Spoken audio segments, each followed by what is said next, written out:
week-end du 3 et 4 janvier 2025, premier week, pas du tout 2026.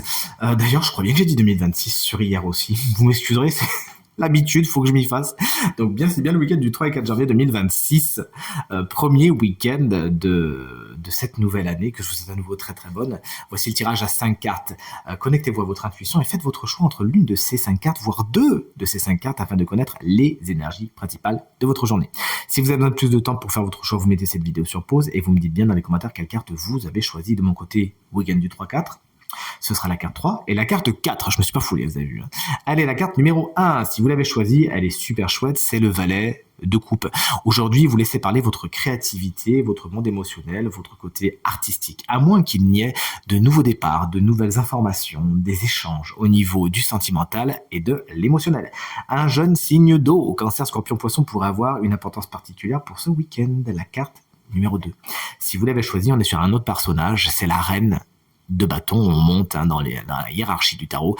La reine de bâton vous explique en tant qu'énergie que vous êtes plein de courage et d'audace. Aujourd'hui, vous osez les choses et vous avez même un côté séducteur, séductrice. Il y a quelque chose d'assez attirant chez vous, d'assez flamboyant.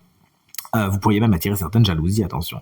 Ça peut également représenter une personne souvent signe de feu, Bélier, Lion, Sagittaire, qui aura une influence positive pour votre journée. La carte numéro 3. Si tout comme moi, vous l'avez choisi, on est sur un 2 de pentacle, vous jonglez avec plein de choses, plein d'activités, plein de personnes, pourquoi pas, ce week-end, mais vous savez garder l'équilibre et vraiment vous placer au bon endroit. C'est une carte qui nous explique que le budget est particulièrement bien maîtrisé ce week-end.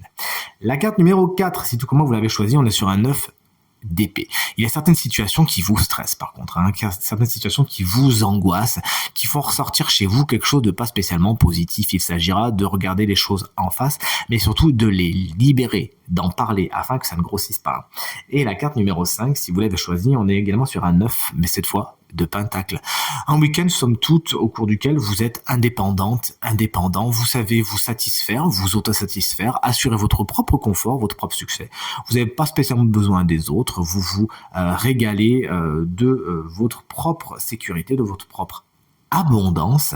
Il peut y avoir d'ailleurs de bonnes nouvelles au niveau du matériel et du financier. C'est tout ce qu'il faut vous souhaiter. En tout cas, je vous souhaite encore un très bon week-end, un très bon premier week-end de cette année 2026 et je vous dis à très vite. Salut!